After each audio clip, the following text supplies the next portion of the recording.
श्री सरस्वती मैया की जय। श्री अर्यमा महाराज की जय। हम चर्चा करेंगे आज श्राद्ध के ऊपर। आप अपने पूर्वजों को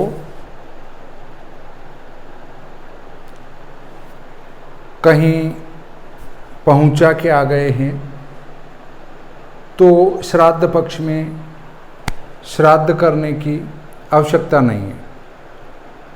क्यों नहीं है, क्यों है, श्राद्ध क्या है,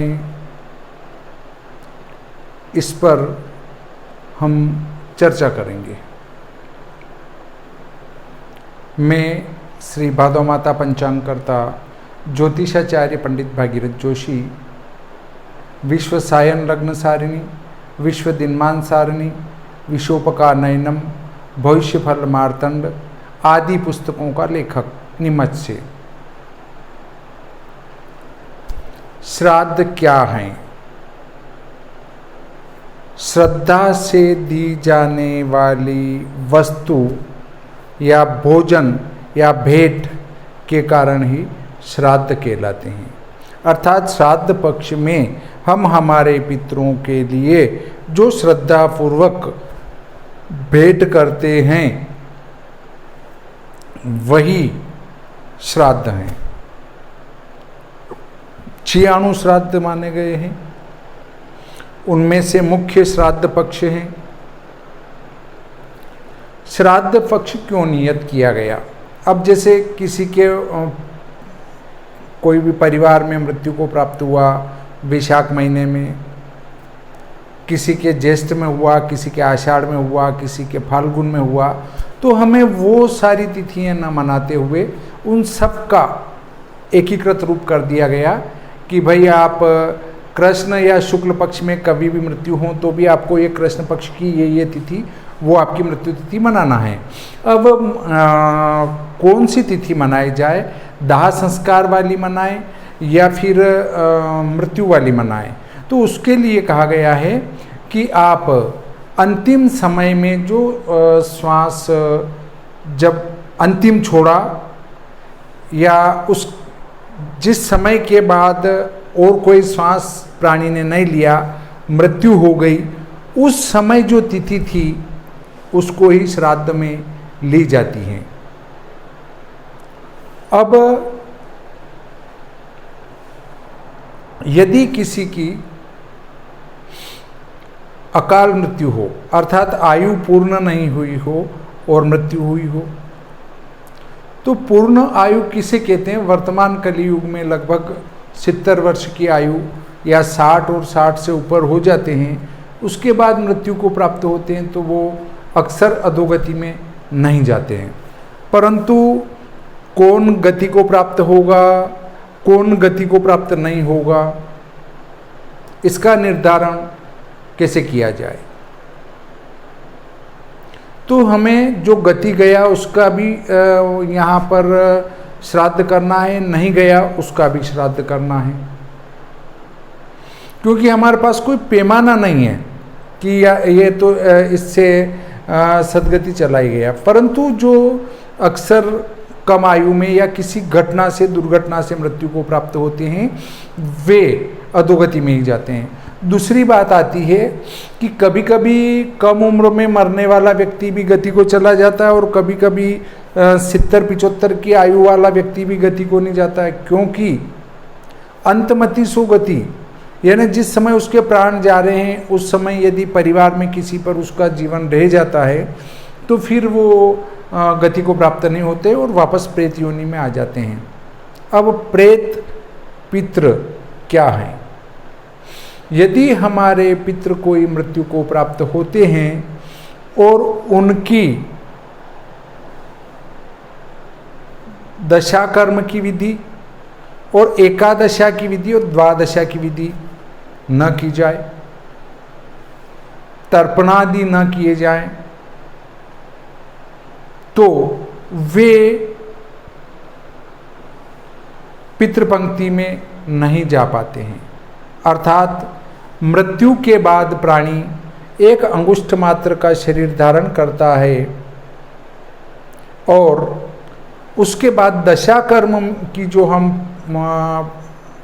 पिंडदान करते हैं, दशा कर्म का 10वें दिन के जो पिंड करते हैं, उससे शरीर एक हाथ का जो है शरीर धारण कर लेता है।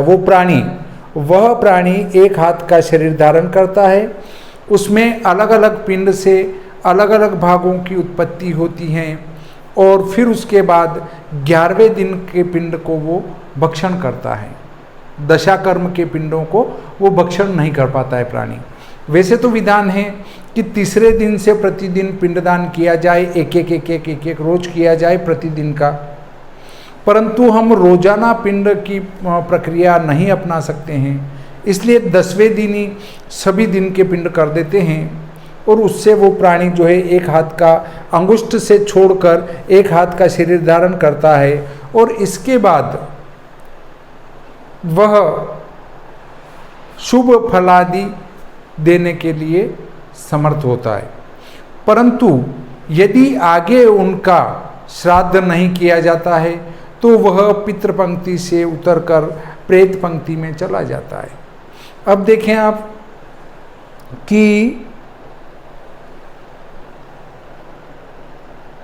मृत्यु के बाद तीसरे वर्ष में उस प्राणी को पितरों में सम्मिलित किया जाता है। तो पितृ की पंक्ति में वो बैठने के लिए तो ही पात्र होता है जब उसके श्राद्ध पिंड आदि किए गए हों, अन्यथा पितरों की पंक्ति में वो नहीं बैठ पाता है।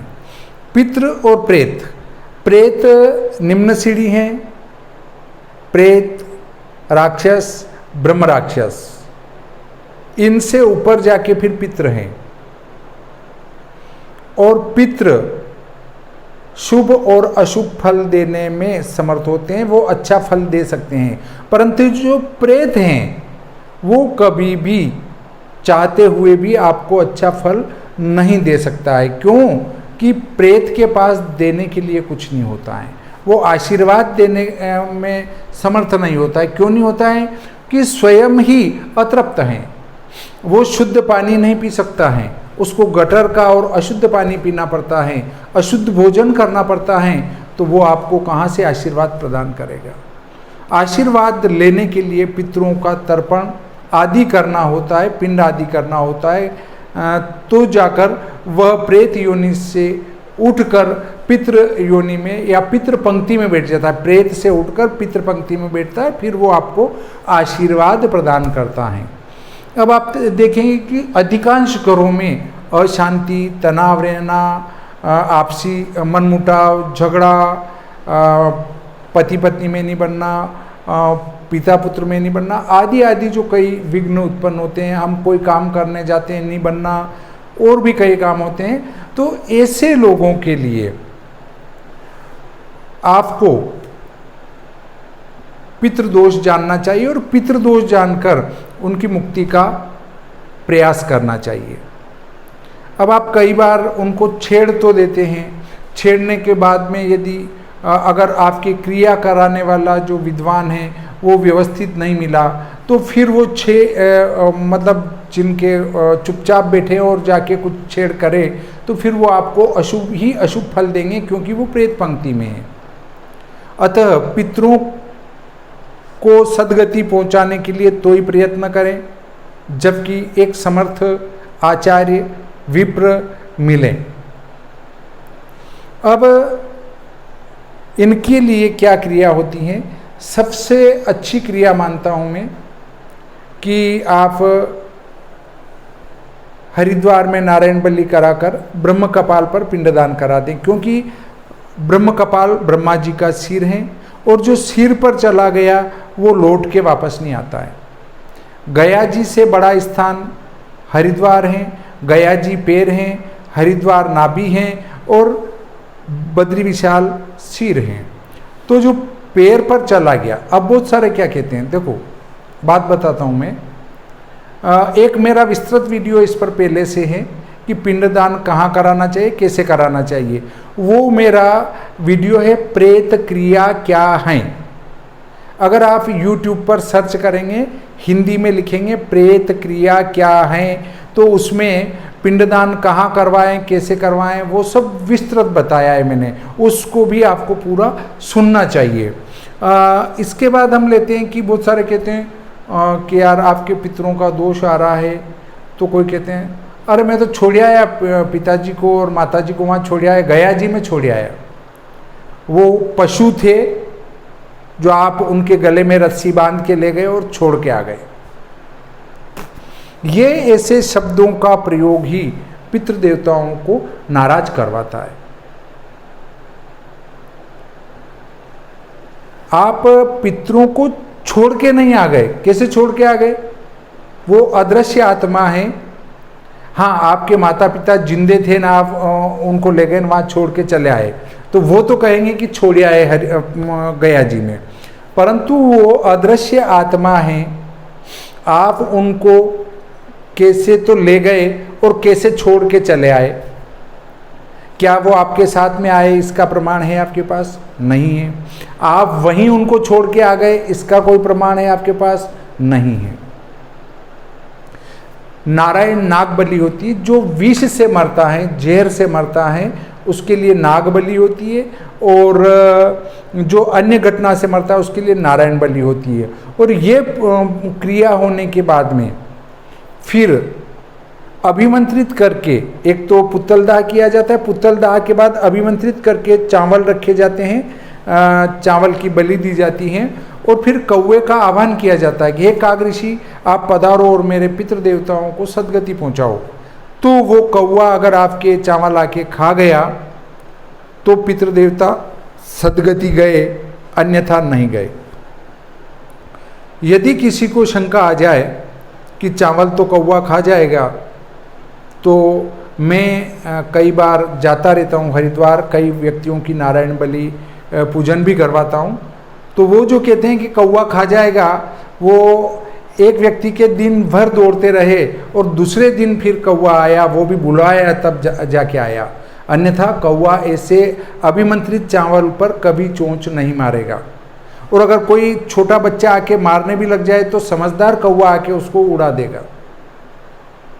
और इस क्रिया के प्रत्यक्ष मेरी पत्नी और मेरी बच्ची भी अक्सर मेरे साथ हरिद्वार और उत्तराखंड आते रहते हैं, तो उनको पता है कि वास्तव में ये क्रिया सही है, तो ही कौवा, अगर वो सदगति जा रहे हैं तो ही कौवा खाने आएगा, अन्यथा नहीं आएगा।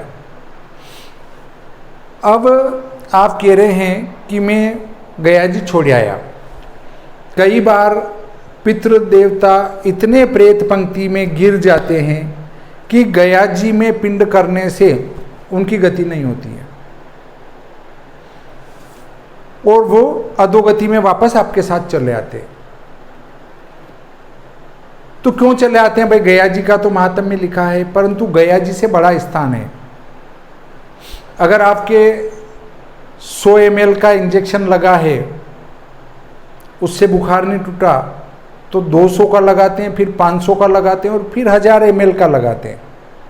तो ऐसे ही ये 200 ml का इंजेक्शन है, यहाँ से इलाज नहीं हुआ तो फिर 500 ml का इंजेक्शन हरिद्वार में लगेगा, और फिर वहाँ से भी ठीक नहीं हुए तो 1000 ml का इंजेक्शन बद्री विशाल में ब्रह्म कपाल पे लगेगा, क्योंकि वहाँ ब्रह्मा जी का 5वां सिर गिरा हुआ है।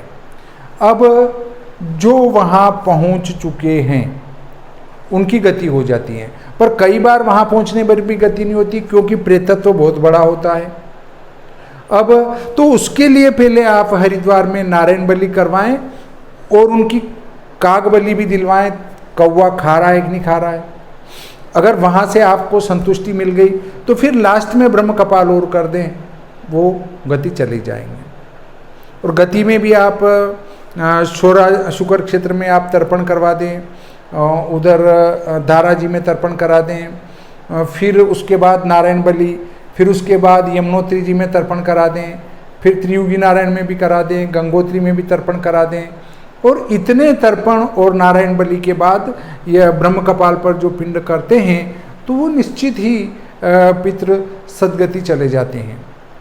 अब माना सदगति चले गए, बहुत सारे कहते हैं कि मैं तो गया जी छोड़ आया, अब मुझे श्राद्ध करने की कहाँ जरूरत है। तो भैया आपके पिताजी को आप गया जी छोड़ आए, तो आपको कैसे पता है कि वो अधोगति में ही थे? हो सकता है वो पहले ही सदगति चले गए हों, स्वर्गलोक चले गए हों। तो आप पहले श्राद्ध क्यों कर रहे थे? और कर रहे थे तो वो किसको जा रहा था? और मान लो आप वहां छोड़ आए ना, वो गति नहीं गए और वो आपके साथ चले आए, तो वो भूखे बैठे रहेंगे कि नहीं बैठे रहेंगे? तो इन सब बातों का एक ही है कि नारायण बलि करवाने से, वो काग बलि से पता चलता है कि वो सदगति गए कि नहीं गए, ये एक प्रमाण है। उसके बाद हम मान लेते हैं कि वो गया जी से सदगति चले गए और ब्रह्म कपाल से भी सदगति चले गए, तो क्या अब मैं श्राद्ध करूं या नहीं करूं? भाइयों, श्राद्ध अवश्य ही करना चाहिए। भगवान नारायण ने इस समस्या के निदान के लिए अपना एक अवतार अर्यमा भी लिया है। भगवान नारायण ने एक अवतार अर्यमा के रूप में लिया है। अर्यमा हमारे सकल समाज के पितृ हैं, वो सभी के पितृ देवता हैं। अगर आपका भाई बहन, पिताजी, माताजी, दादाजी, दादी जी, अगर कोई मृत्यु को प्राप्त हुआ और वो सदगति चला गया, अब आपने जो उनके निमित्त कोई श्राद्ध किया तो वे तो नहीं लेंगे, क्योंकि वो तो सदगति चले गए और दूसरी योनि मिल गई। अब तो वो श्रद्धा से दिया गया दान, श्रद्धा से दिया गया दान ही श्राद्ध कहलाता है इन श्राद्ध पक्ष में। तो वह दान, वह भोजन अर्यमा ग्रहण करते हैं। जब अर्यमा ग्रहण करते हैं तो जिसके निमित्त दान पुण्य किया गया, वो जिस योनि में है उस योनि में वो जो खाता है, अगर आपने भोजन दिया तो वो कन्वर्ट करके उनको पहुंचाते हैं कि आप ये अच्छा भोजन ग्रहण करो। ऐसे ही देखो, अगर आपने छत्रदान दिया, वस्त्रदान दिए, तो वो कन्वर्ट करके वहाँ उनके बैठने सोने की व्यवस्था अच्छी करते हैं। तो आप कहेंगे कैसे? देखिए, आप कभी चल रहे हैं और जाते जाते एक कोई पशु जा रहा है, और एक हरे भरे घास का ट्रैक्टर चल रहा है उसके आगे आगे। वो खाना चाहता है पर खा नहीं पा रहा है। अब ऐसा मौका आया कि एक जगह जो जिस वाहन में है वो किसी पत्थर पर चढ़ा और नीचे गिरा, और उसमें से एक सुंदर घास का जो पैकेट है या जिसको घास की गठरी कहते हैं वो गिरी और वो खाने लग गया। तो ये वही प्रतिफल है कि किसी ने आप उस प्राणी के निमित्त श्राद्ध किया होगा, तो वो अर्यमा ने लिया और अर्यमा जी ने बदल कर उस प्राणी को उसके मनपसंद की चीज वहाँ खाने को दे दी। तो वे व्यक्ति जो अपने माता पिता, भाई बहन, किसी का भी पिंडदान या श्राद्ध गया जी में कर चुके हैं, हरिद्वार में कर चुके हैं, बद्री विशाल में कर चुके हैं, वे भी अपने पितरों का श्राद्ध अवश्य करें। क्योंकि जिन पितरों ने हमें जीवन दिया है, अब वे चले गए हैं, किसी योनि में हैं, तो हम उनकी तिथि पर अगर देंगे तो अर्यमा ग्रहण करके वे उस योनि में उनको पहुंचाएंगे। तो हमारे माता पिता जिस भी योनि में हैं वो प्रेम से एक दिन तो भोजन ग्रहण करेंगे। तो इसलिए पिंडदान, नारायण बलि, नाग बलि आदि कुछ भी हो जाए, फिर भी श्राद्ध को नहीं छोड़ना चाहिए, श्राद्ध करना ही चाहिए। मैं 8-10 बार बद्री विशाल जाके न हर बार लगभग पितरों के निमित्त पिंडदान करता ही हूँ, फिर भी हम श्राद्ध प्रतिवर्ष मनाते हैं, क्योंकि श्रद्धा से दी गई वस्तु उन पितरों को बड़े प्रेम से प्रिय भी लगती है और अगली योनि में वहाँ प्राप्त भी होती हैं। इस प्रकार आज का ये श्राद्ध से संबंधित प्रकरण संपूर्ण होता है। श्री सरस्वती मैया की जय, श्री आर्यमा महाराज की जय।